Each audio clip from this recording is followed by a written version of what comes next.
안녕하세요. 이번 영상은 대중에게 잘 알려지지 않는 것으로 보이는 과문에 있던 또 하나의 해티상과 그 외 과문 관련 역사를 소개하는 영상인데, 영상 시작에 앞서 지은분께서 이번에 책 한 권을 출간하셔서 앞 광고 형식으로 책 소개를 짤막하게 하고자 합니다. 혹시 시청자분들 중에 프랑스 유학에 관심 있으신 분들에게는 유용한 길잡이가 되어줄 책이 될 것 같아 추천하고 싶습니다. 프랑스 일반 대학교와 대학 위의 대학이라 불리는 그랑제꼴에 대하여 최신 자료들과 최신 현황, 그리고 실제 학생들과의 심층 인터뷰도 담겨 있어 생생한 정보가 가득 담겨 있는 책입니다. 최근에 프랑스 내 교육제도 개편, 학비 인상 등 큰 변화가 있었기 때문에 2021년 6월에 발행된 이 책은 최신 정보 가이드이자 프랑스 고등교육제도 전체의 지형을 살펴보는 입문서로서 가치는 높다고 봅니다.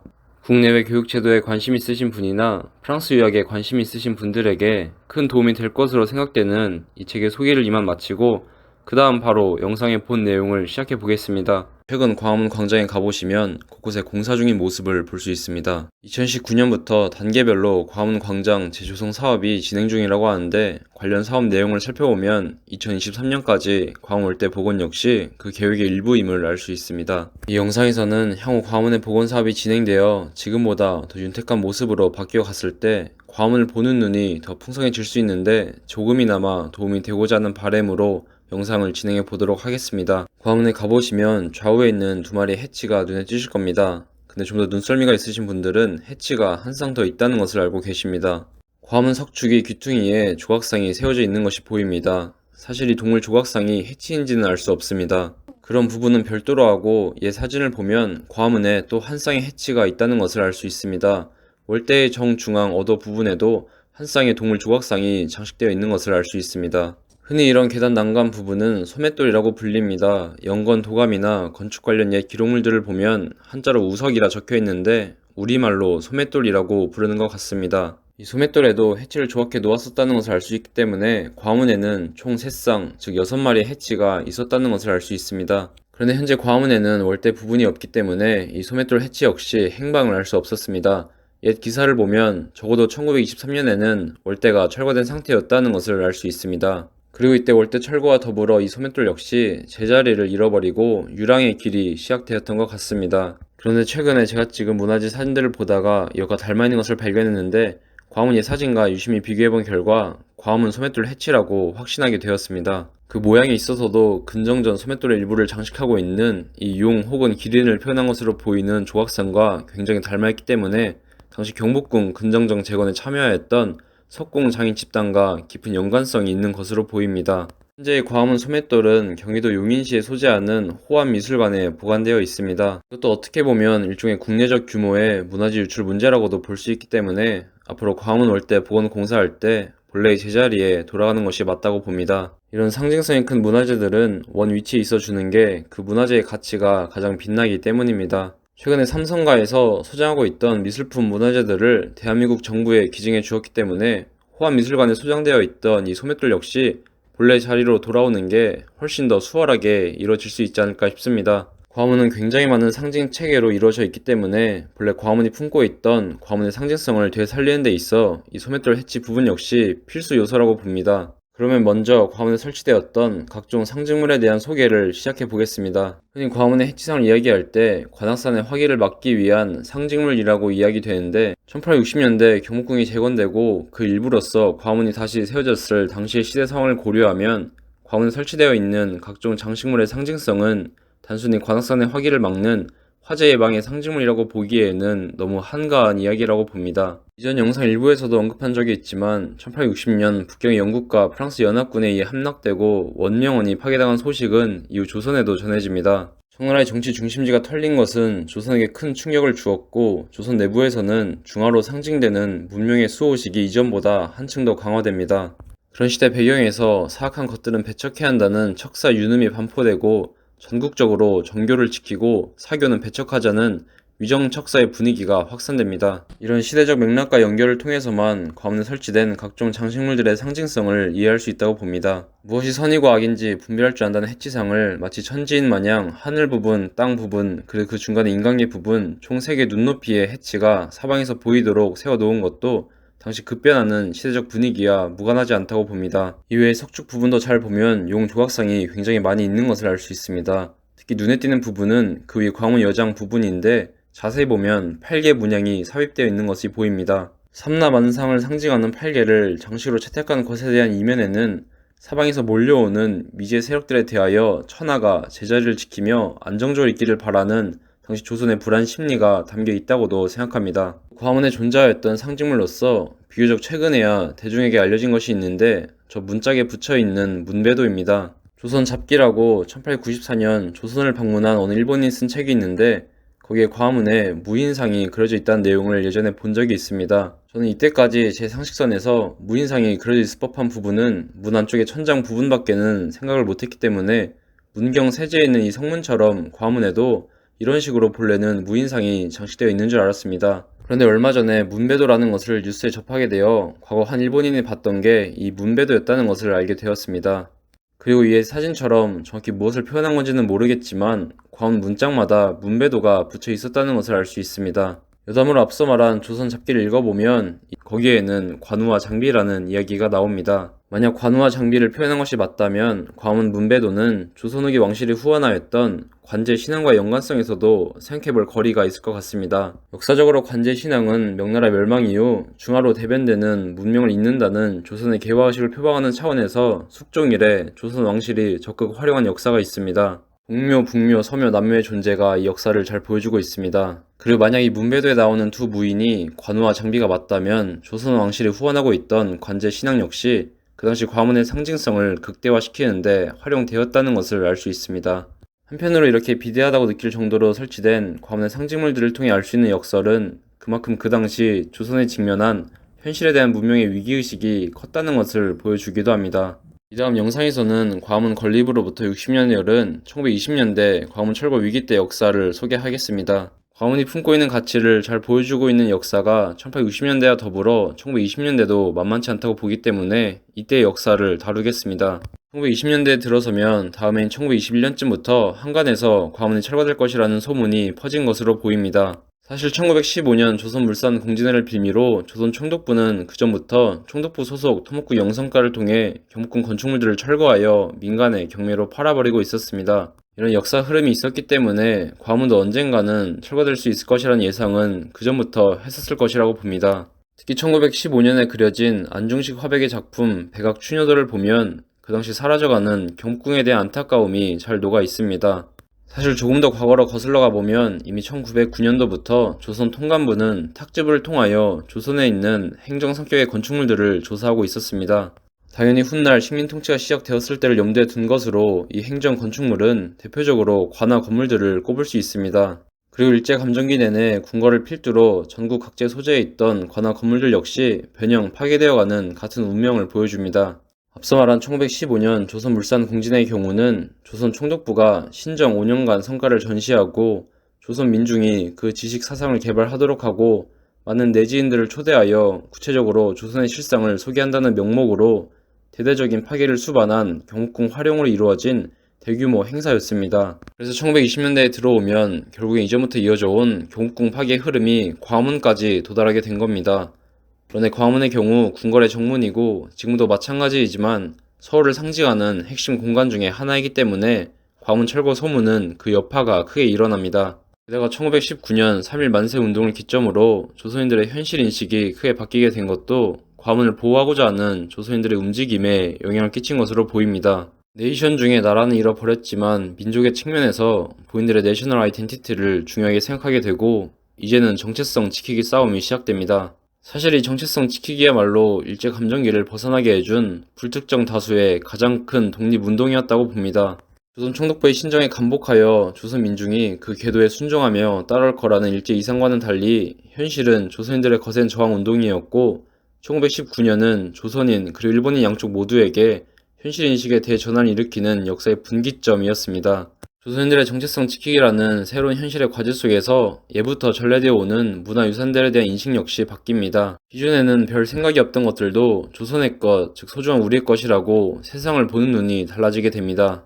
그리고 이 광화문을 지켜낸 역사 역시 일제감정기 내내 우리의 정체성을 지키려 했던 옛 사람들의 노력을 보여주는 수많은 사례 중에 하나라고 볼 수 있습니다. 특히 이때 조선인들이 본인들의 문화유산을 보는 눈을 뜨게 해주는 데 있어 하나의 기폭제 역할을 해준 사건이 있는데 1922년 야나기 무네요시라는 일본인이 쓴 장차 잃게 된 조선의 한 건축을 위하여라는 글이 큰 센세이션을 불러일으킵니다. 이 글은 그 당시 조선 사회에 끼친 영향이 있었기 때문에 그 일부 내용을 소개해 보겠습니다. 이제 너를 죽음으로부터 구원하려는 자는 반역의 죄를 받을 것이다. 너를 자세히 아는 사람은 발언의 자유를 가지지 못하였으며 또 너를 산출한 민족 사이에서도 불행히 발언의 권리를 가지지 못하였다. 어둠의 힘과 강한 형세로부터 너를 권한하기는 도저히 불가능한 일이다. 너를 산출한 너의 친한 민족들은 지금 말하지 말라는 명령을 받고 있는 것이다. 이 부분에서 우선적으로 조선인들의 기본권을 탄압하고 있던 당시 조선 총독부의 통치 형식에 대한 비판의식이 엿보입니다. 그리고 동해안고 건축의 무익한 파괴, 저 양풍의 건축이 과문의 존재를 무시하고 설계된 것인 것은 부인할 자가 없을 것이다 라는 말을 통해 과문 파괴를 통해서 아무것도 얻지 못할 것이라고 총독부 정책을 어리석게 생각하고 있는 야나기 무네요시의 모습을 잘 보여주고 있습니다. 이 정연한 조직이 있는 광경은 다시 두 번 이 세상에 보지 못할 것이다. 과문은 경복궁의 문이요 딴 곳의 문이 아니다. 저 위치와 저 배경과 저 좌우의 벽가를 제하고는 과문에 얼마나 한 가치와 생명이 있을까를 생각해서 보라. 이 말 속에서는 경복궁과의 통합성 측면에서 빛을 발하는 과문이 갖는 문화유산으로서의 가치를 부각시켜주고 있습니다. 특히 과문을 빗대어 황문 그리고 지금의 세종로에 해당하는 그 앞 거리를 대황로라고 존칭으로 불러준 것이 인상적이긴 합니다. 또 한편으로 이미 파괴되거나 변형된 한양도성의 다른 성문들에 대한 안타까움 역시 글 말미에 부연해서 드러내고 있습니다. 1922년 조선인의 편에 서서 과문 철거 반대에 앞장섰던 야나기 무네요시라는 이 인물이 인상적이게 다가오는데 여기서 그 당시 이 사람은 왜 조선의 편에 섰는지 이 역사 인물에 관한 소개를 좀 더 구체적으로 해보겠습니다. 야나기 무네요시가 기록한 다른 글들을 읽어보면 이 사람은 염치를 느끼고 있다는 것을 알 수 있습니다. 저는 개인적으로 염치를 느낄 줄 아는 것도 사람이 갖는 능력 중 하나라고 봅니다. 웬만한 자존감이 확립되지 않는 이상 염치는 절대 느낄 수 없다고 봅니다. 야나기 무네요시의 글 속에서 느껴지는 그의 염치는 우선적으로 당시 일본의 식민 통치 형태에 대한 부끄러움으로 드러나 있습니다.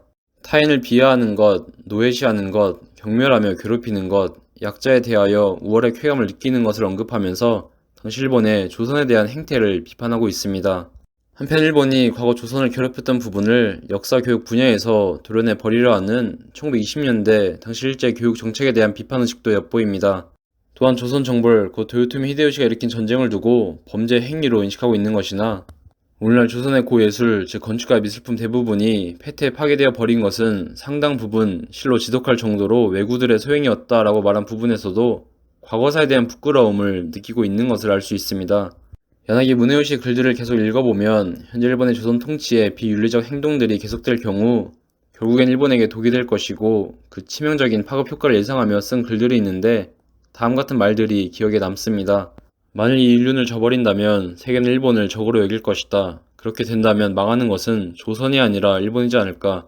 나는 괴롭힘을 당하는 사람들보다 괴롭히는 쪽의 사람들이 더 죽음의 끝에 가깝다고 생각한다. 야나기 무네요시가 이런 말을 할 수 있었던 배경에는 본인의 자유를 존중한다면 동시에 타인의 자유를 존중해라 라는 말이나 나는 가령 일본인이 조선의 입장에 선다면 어떨까라고 언제나 생각해 본다 라는 말을 통해서 상대방을 존중하며 그 상대방 입장에서 생각해보려는 성숙된 사고가 밑바탕에 깔려 있었기 때문이라고 봅니다. 그리고 글 곳곳에 예수 그리스도의 말을 인용하는 것이 많이 보이는데 기독교 윤리, 즉 종교 윤리의 영향도 있는 것으로 보입니다. 이곳에서 저 자신은 그 죄를 당신들에게 사과하고 싶습니다라고 사죄의식을 갖고 있다는 점도 야나기 무네요시가 염치를 느끼고 있는 모습을 볼 수 있습니다. 그리고 야나기 무네요시가 과문이라는 문화유산 분야에 관심을 갖고 반대 목소리를 낼 수 있었던 배경에는 그가 남긴 글들 중에 조선의 독자성과 주체성을 부각시키고 있는 부분에서 그의 이러한 행동에 대한 사상적 배경을 찾을 수 있지 않을까 싶습니다.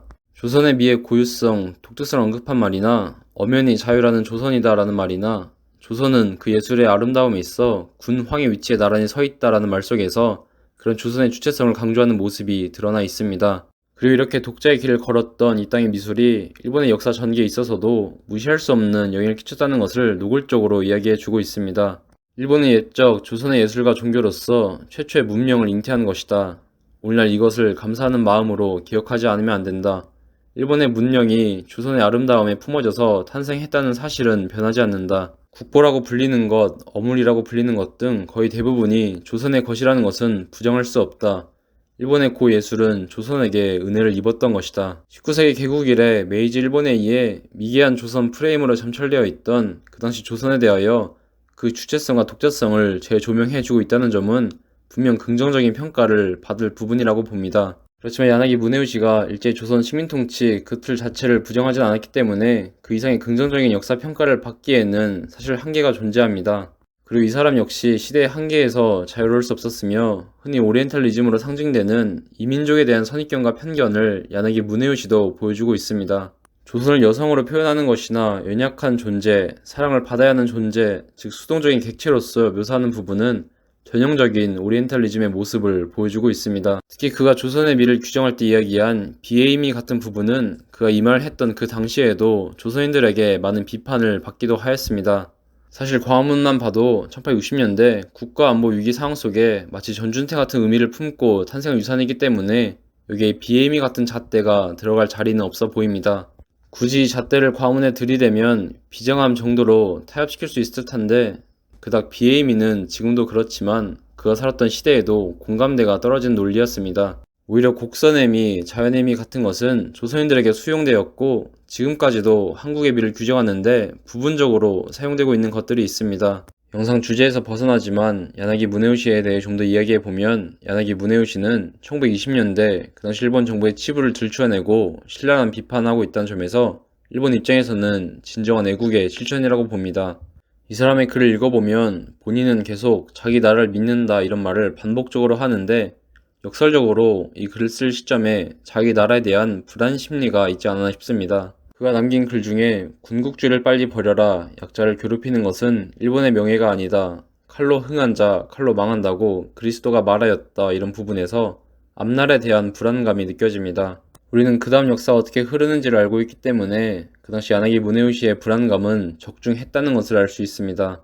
일제감정의 역사 인물 중 야나기 무네우시라는 인물은 확실히 오늘날에도 시사점이 많은 것은 부정할 수 없을 것 같습니다. 또 하나 야나기 무네우시의 역사를 보면서 느낀 특이점은 그 당시 다른 일본인 학자들은 구미에서 체득한 배움을 가지고 본국으로 돌아가 자기 나라를 비추어주는 거울로 삼았는데 야나기 무네우시는 유럽에서의 배움 그 다음에 식민지였던 조선에서의 배움이라는 또 하나의 절차가 있다는 점은 특이점이라고 봅니다. 후에 미니에라는 신조어를 만들고 일본에서 미니에 운동을 실천하는데 이때 일본의 현행 도자기 미술을 비판하는 데 있어 조선의 도자기를 그 비교 대상이자 비판 수단으로 삼고 있는 모습을 보여줍니다. 조선의 도자기가 보여주는 자연스러움에서 나오는 아름다움이 없고 일본 도자기는 너무 자기적이고 인위적이라는 것이 비판 내용의 핵심입니다. 아마 이 사람이 추구하는 아름다움을 오늘날 우리에게 친숙한 용어를 빌렸으면 건강미화 같은 것을 이상으로 여긴 것 같습니다. 일상생활의 일부로서 유용함과 실용성이 있으면서도 거기에 자연스럽게 배어나오는 아름다움 뭐 이런 거에 끌린 게 아닌가 싶습니다.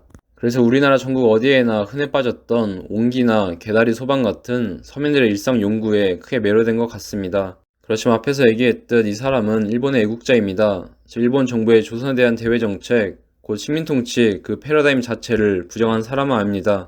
진정한 일치는 동화에서 오는 것이 아니라 개성과 개성 간의 상호 존경에 있어서만 연결될 수 있다는 것 그뿐이다 라는 말을 통해 조선 독립은 관심 대상이 아니라는 것을 알 수 있습니다. 만약 일본이 부정이라고 한다면 언젠가 일본 쪽에서 당신들 편에 서며 들고 일어나는 사람들이 틀림없이 나올 것이다 라는 말 속에서도 그에게 기준은 언제나 일본이라는 것을 알 수 있습니다. 하지만 그 개성과 개성 간의 상호 존경을 지향한 마음과 조선 미술에 대한 관심이 결합하 이루어진 야나기 무네우시의 광화문 철거 반대 성명은 그전부터 경복궁 철거에 불만을 가지고 있던 조선인들의 감정과 서로 교집합을 이루게 되고 광화문에 더더욱 세간의 이목이 집중되는데 불을 지피는 역할을 해줍니다.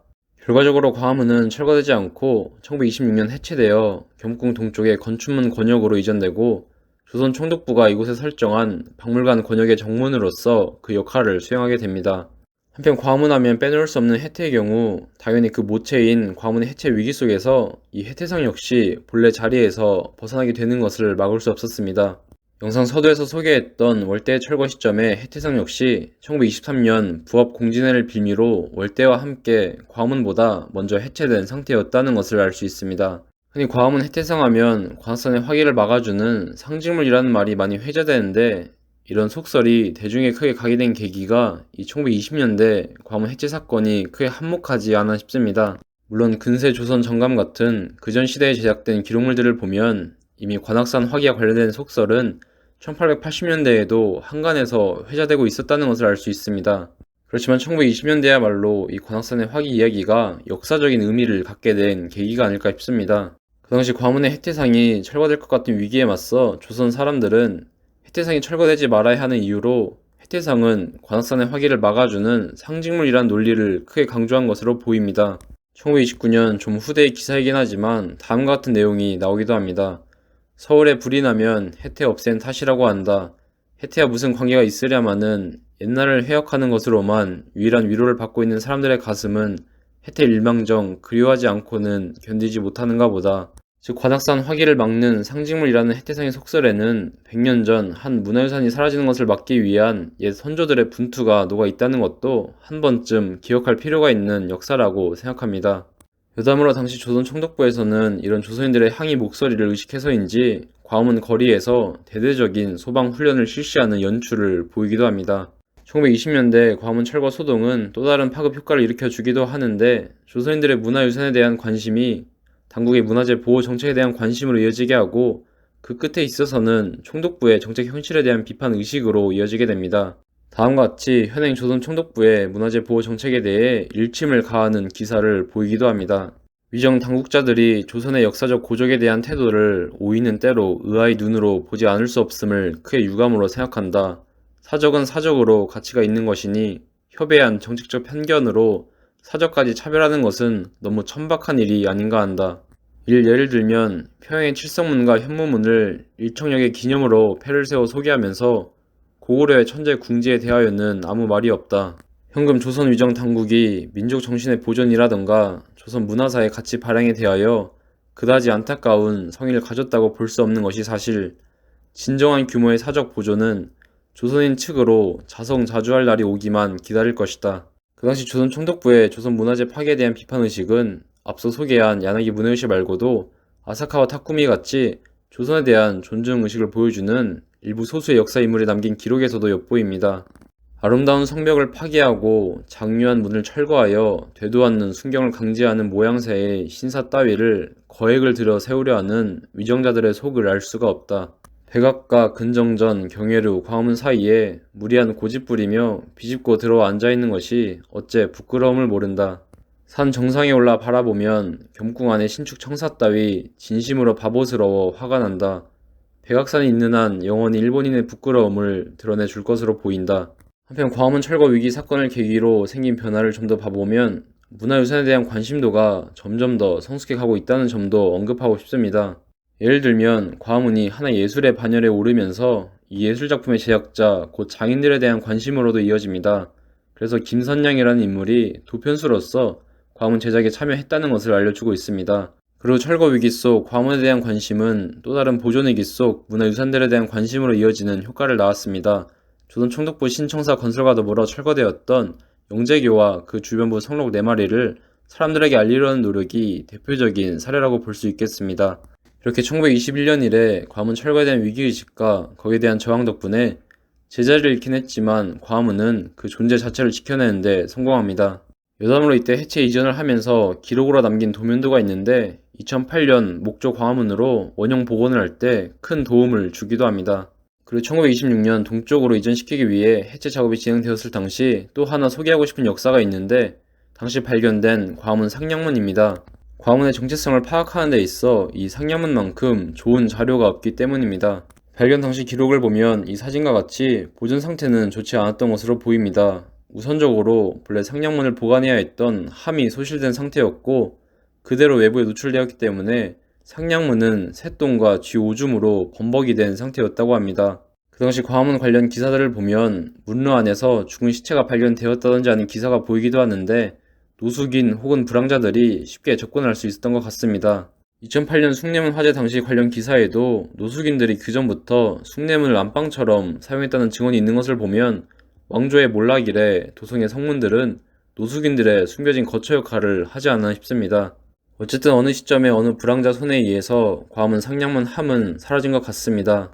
상령문 내용을 읽어보면 과문뿐만 아니라 경복궁의 정체성을 우리에게 제대로 알려주고 있기 때문에 다음은 과문 상령문 일부 내용들을 소개해 보겠습니다. 우선적으로 과문 상령문을 읽어보면 옛 모습은 최대한 살리되 시류에 맞춰 변화를 주어 중건하였던 경복궁의 재건 방향이 과문 상령문에도 잘 드러나 있습니다. 주춧돌 하나 섬돌 하나라도 예전의 법규를 그대로 따랐다. 선대를 본받는 것에 오묘한 이치가 깃들어 있다. 화려하지도 누추하지도 않아 모든 게 중도에 부합한다. 유고남에 있어 원대한 계책을 들이었도다.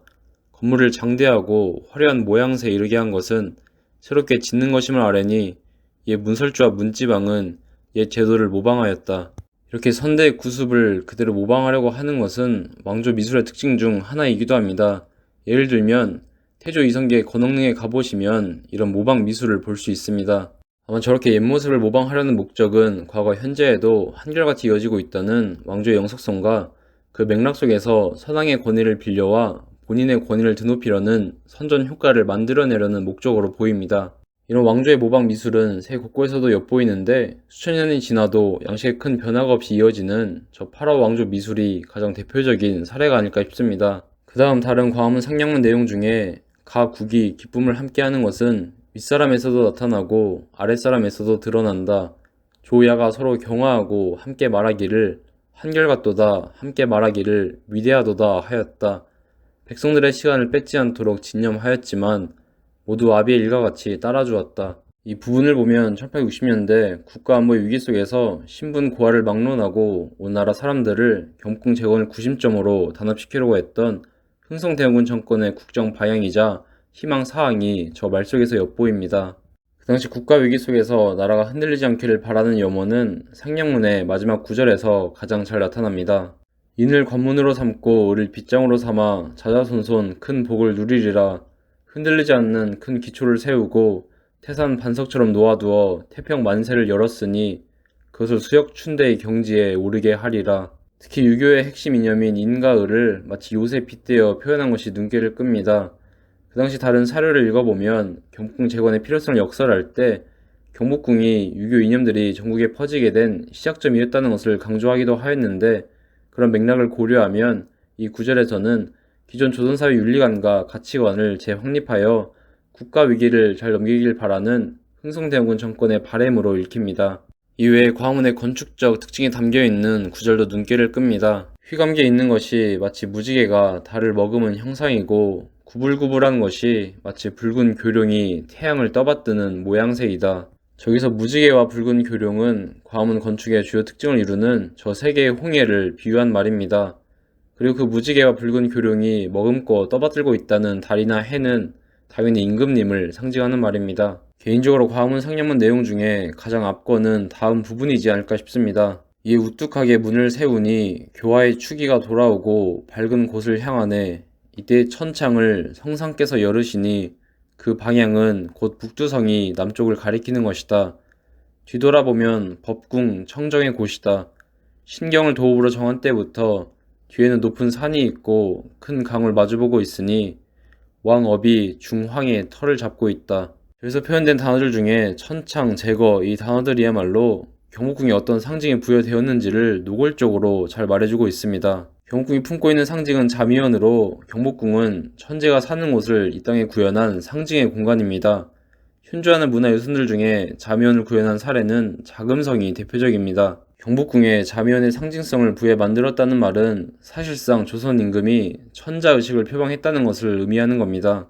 조선이 사실 조선 국왕 전하 잣대가 너무 세기는 하지만 막상 그 옛날 사료들을 읽어보면 실제 저 사람들이 품었던 자의식과 독자적인 문명의식은 조선 국왕 전하 잣대로는 해석이 안 되는 것들이 많습니다. 조선 국왕 전하의 호칭 사용은 극히 제한된 영역일 뿐이고 성상이나 주상이 보편적인 호칭으로 쓰입니다.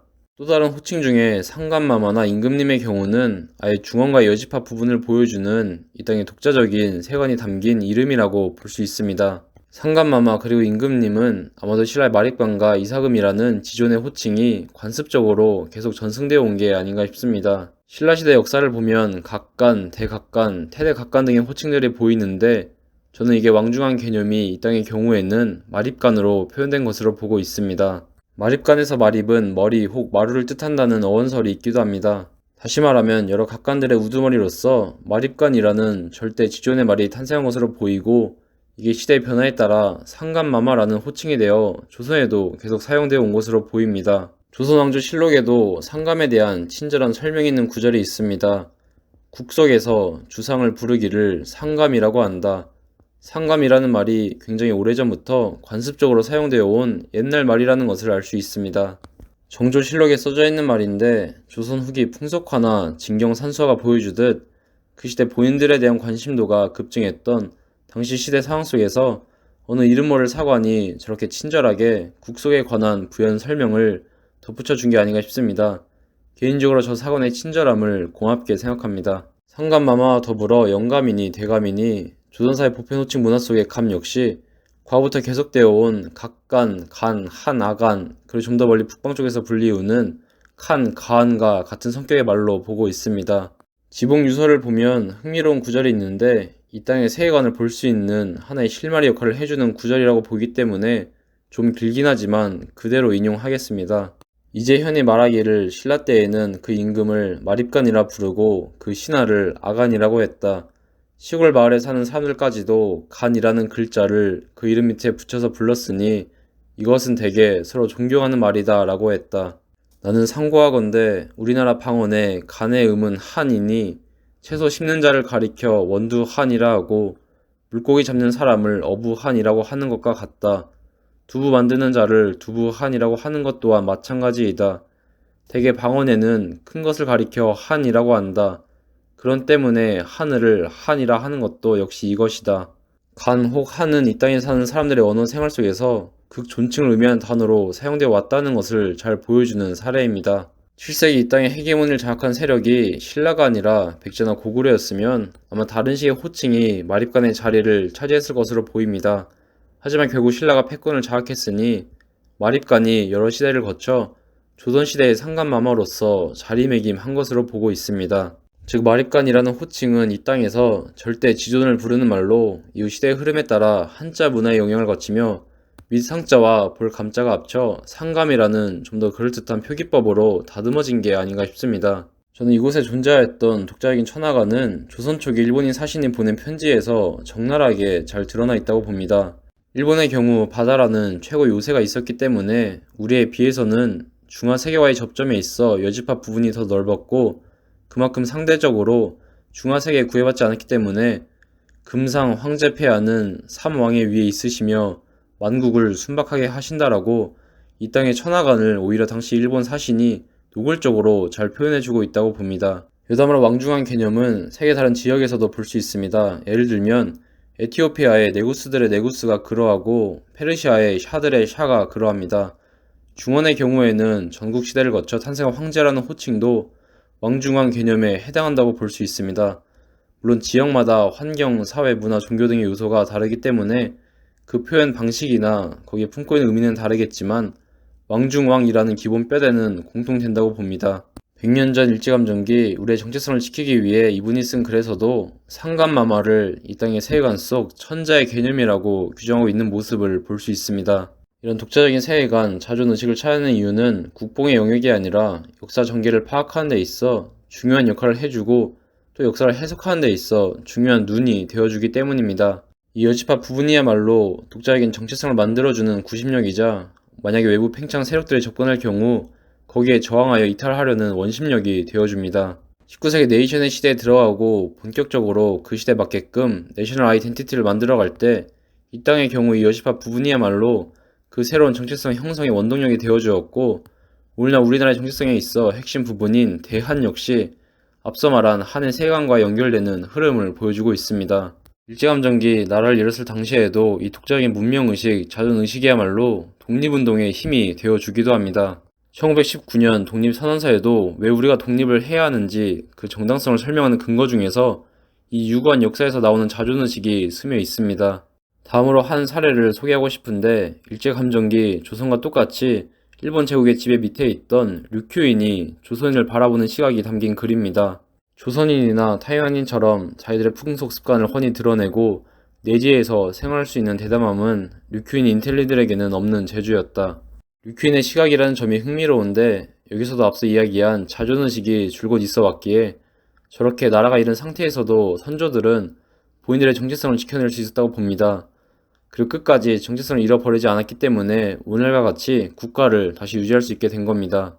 말이 길어졌지만 천재의 공간인 자미원을 구현하여 천자의식을 표방한 경복궁도 태고적부터 계속 이어져 온 이곳 사람들의 자존의식의 계보를 따르고 있다는 것을 보여주고 있습니다. 과문 상냥문을 보면 경복궁을 지칭한 다른 말들로 천실이라는 말이나 금성이라는 말이 사용되고 있는 모습을 보여줍니다. 그리고 또 하나 서울을 신경이라고 표현한 건 역시 눈길을 끕니다. 신경은 명나라의 수도를 지칭할 때 사용하는 경우를 볼 수 있는데 조선의 서울도 신경이라고 표현한 건 역시 그 천자의식을 잘 보여주고 있습니다. 신자를 보니까 또 하나 연상되는 게 있는데 조선 왕실에서 부인들의 혈통을 드높일 때 성자 신손이라는 표현을 마치 상투적인 표현 마냥 왕조 내내 관습적으로 계속 사용하고 있는 모습을 보여줍니다. 아마 예부터 내려오던 천손의식을 조선의 경우에는 저 단어를 통해 드러내려고 한 것이지 않을까 싶습니다. 이와 함께 경복궁 하면 잘 떠오르는 칠조령 역시 자미원이라는 경궁의 상징성과 연관시키면 저 유물이 품고 있는 상징성 또한 잘 전달될 것이라 봅니다. 옛 사진을 보면 근정전 어자에 천막 같은 것이 쳐져 있는 것을 볼 수 있는데 건립 당시부터 저랬는지는 모르겠으나 저 공간을 장식하는 기물들이 지금보다는 확실히 더 풍성했던 것으로 보입니다. 영상의 마지막은 과문의 현판에 대한 이야기로 마무리 짓고자 합니다. 요새는 잠잠하지만 과거 기사들을 보면 과문 현판은 항상 논란거리로 뜨거웠던 것을 알 수 있습니다. 색상 고증 오류도 그러했지만 과문의 글씨를 한글로 할 것이냐 한자로 할 것이냐는 논쟁은 지금도 끝나지 않는 논쟁거리로 남아 있습니다. 과문의 위치상 그 상징성이 크기 때문에 양쪽 진영 모두 일리가 있습니다. 아마도 과문의 경우 두 개의 상징 공간이 만나는 접점이기 때문에 그 현판에 대한 논쟁 불길이 쉽게 꺼지지 않는 것 같습니다. 뒤쪽 경복궁의 상징성에 중점을 둔다면 한자로 원형 복원하는 게 맞고 앞쪽 세종로의 상징성을 따른다면 한글 현판이 가장 어울립니다. 저는 개인적으로 과문의 경우 앞 세종로와의 관계성에 더 무게를 두는 것이 더 낫지 않나 생각해 봅니다. 세종로는 대한민국 역사에 있어 그 장소가 품은 상징성이 남다르기 때문에 세종로의 상징성을 드높여 주는 것에 힘을 실어주고 싶습니다. 광복 이후 나라의 정체성을 다시 회복하는 차원에서 전국 각지의 지명 이름 바꾸기가 진행되었는데 이런 시대의 흐름 속에서 일제감정기 과문 통이라고 불리던 이 길을 1946년 세종로로 이름을 바꿔버립니다. 그리고 줄곧 이곳은 대한민국 을의 공간이자 상징 공간으로서 오늘날까지 그 정체성을 유지하고 있습니다. 특히 이곳 세종로의 가장 큰 존재 가치는 이곳이야말로 민주공화국 대한민국의 필터가 돌아가는 곳이라는 것에 가장 큰 가치가 있다고 봅니다. 즉 민주공화국이 안에서부터 괴사하지 않도록 미리 그 고름들을 빼내주는 역할을 해주는 곳으로 대한민국에 있어 동반자적인 벗과 같은 소중한 곳입니다. 오늘날과 같은 국제 시류를 보면 대한민국 정체성을 다시금 강조할 때라고 봅니다. 그리고 이 세종대로와 광화문 광장이야말로 대한민국의 성격을 잘 보여주는 상징적인 공간이기 때문에 그 상징성을 드높이는 또 하나의 장치로서 광화문의 현판은 한글로 하는 것을 지지합니다. 광화문 현판을 한글로 할 시 우선적으로 그 주변을 수호하고 있는 저 해태상들에게도 새로운 의미가 부여됩니다. 1860년대에는 조선사회의 가치와 윤리관을 지켜주는 존재였다면 시대가 흘러 현재에는 대한민국이 지향하는 상식과 윤리관, 가치관을 지켜주는 존재로서 해태상들에게 이 시대에 걸맞는 정체성을 부여해 줄 수가 있습니다. 그리고 광화문에 한글 현판이 있어주면 경복궁과 그 앞 세종대로의 두 상징 공간의 이질감 그리고 거리감을 저 한글 현판 하나가 해소시켜주는 매개체 역할을 해줄 수가 있습니다. 그러면 자미연의 구현물인 경복궁을 이 시대에 맞게끔 대한민국과 조화를 이루는 새로운 정체성을 부여해주는 다양한 실험들이 더 용이하게 이루어질 것 같습니다. 어찌되었든 앞으로 세종대로와 광화문 광장이 대한민국을 대변해주는 멋진 공간으로 계속 그 역할을 해주었으면 하고 광화문 월대도 다시금 복원이 되어 제 집을 잃어버린 또 하나의 광화문 해태상들이 본래의 자리로 돌아갔으면 하는 바람입니다. 다음에도 새로운 지식의 공유를 위해 더 좋은 콘텐츠로 찾아뵙겠습니다.